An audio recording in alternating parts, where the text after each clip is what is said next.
3 Game 4, and they're heading to the final for the first time since '99. It's inside the NBA. It's presented by McDonald's. Ernie Johnson with Shaq, with Kenny, with Chuck, and with the Knicks heading to the final against either San Antonio or OKC. If you're just joining us, if you didn't have a chance to see how this game played out, everybody want to see the highlights. Knicks fans definitely want to see the highlights. Oh, without question. There they go right there. Celebs galore, and in Cleveland. Guy's a celebrity in his own right, Jalen Brunson. Kenny Atkins, these guys down 3-0. Jonathan Mitchell early, and Cleveland's out to the early 6-point lead. And I kind of knew they were up 6 points. Yeah, they were 8. I kind of knew he was going to come out smoking. Him and this guy right here, but this guy didn't do much. What was he smoking? They lost by 40.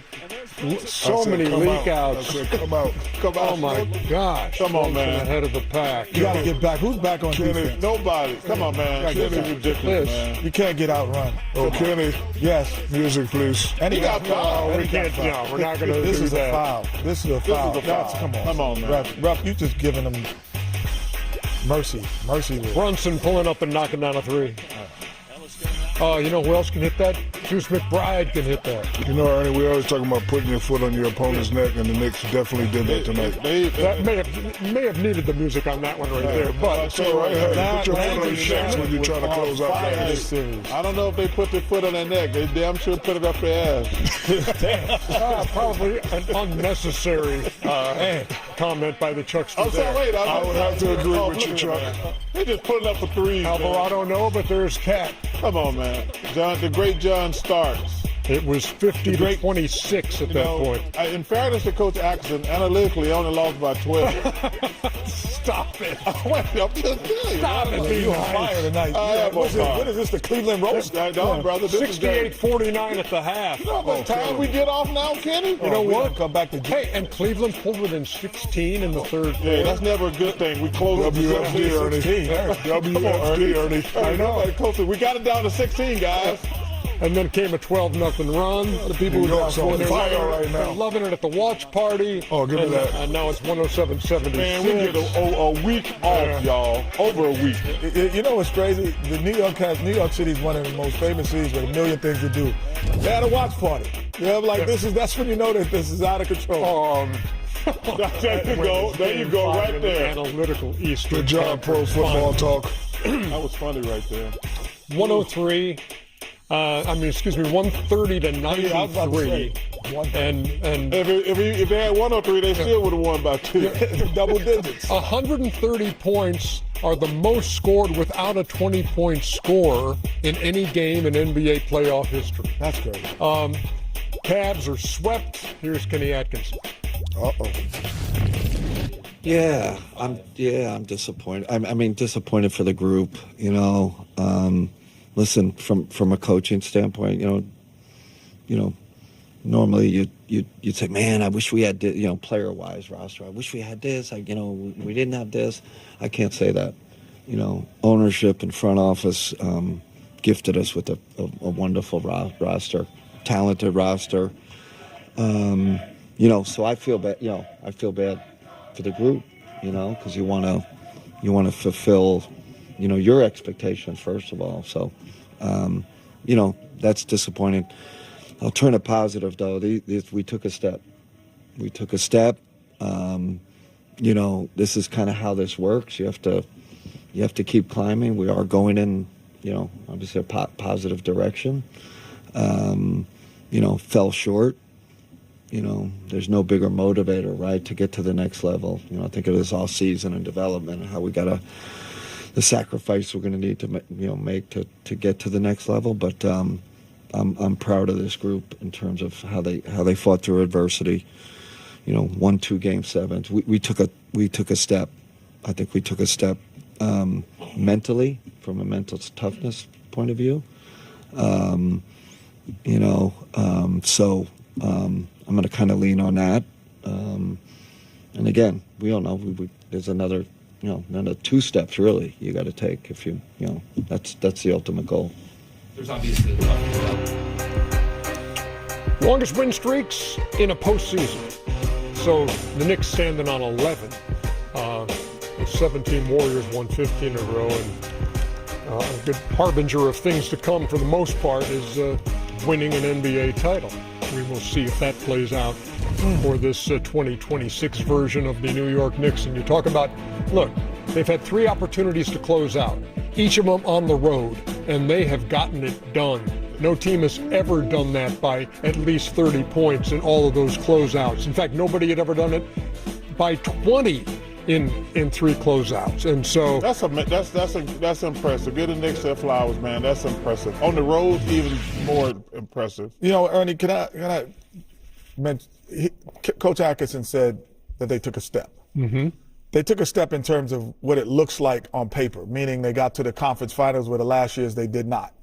However, they also took a step backwards because they also it showed what you're vulnerable to everyone else in the Eastern Conference. The way the Knicks beat them, they've shown how vulnerable they are. The one thing that the Cavaliers are going to have to do, it's not all about personnel. Yes, James will get older, and there's some other players that you have to think about, but they have to change their offensive strategy and philosophy. They have to include the 2 guys in the interior more and figure out a way to include them more, because when the game slows down, being a ball-dominant 6-second dribbler is not productive. And that's why the Knicks lost last year, because Brunson had to do the 6 seconds or more dribbling. And then this year they said, no, we're going to add people to our bench, and we're going to have more ball movement and more body movement, and we're going to be tougher to guard. So what happens today? You have the first time where you had, 130 points and no 20-point scorer. Yeah. Because you have spread the wealth. That is exactly what the Cleveland Cavaliers have to do if they want to move forward, because they took a step forward but they went a step backwards in terms of being vulnerable. We are waiting for Landry Shamet to join us to talk about this team that is going to the NBA Finals, and he is ready to go, we are told. So let's talk to Landry Shamet about the Knicks and their night completing another sweep. And for Landry, look, 11 out of 12 from 3-point range in this series, 92%. Nobody's ever shot a percentage like that in a playoff series, so congratulations on that. And on going to the NBA Finals, man. Tell me what's going through your mind right now. Oh man, it's crazy. My first finals, and obviously it's super exciting and feels good, and we want to obviously enjoy this, but at the same time, same breath, like we got a larger goal here, and so definitely going to enjoy it the next day or two, and start locking in for what's to come. We got 4 more wins to try to go get, and we know it's going to be even harder. So.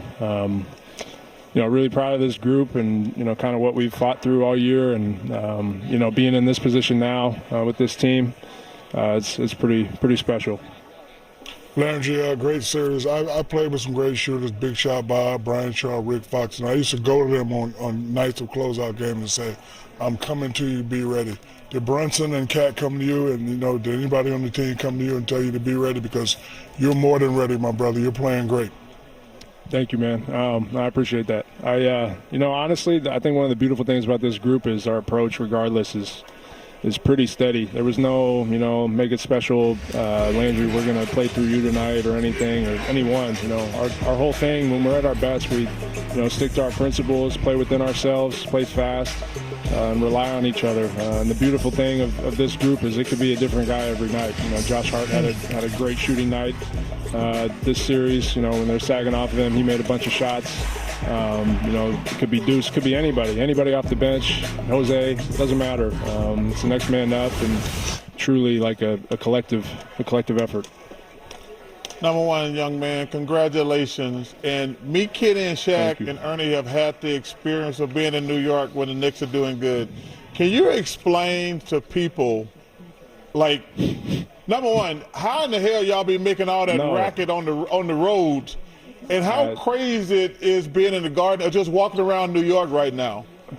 Y'all know, Knicks fans are a specific species of human that should be studied. It's special, man. They're crazy.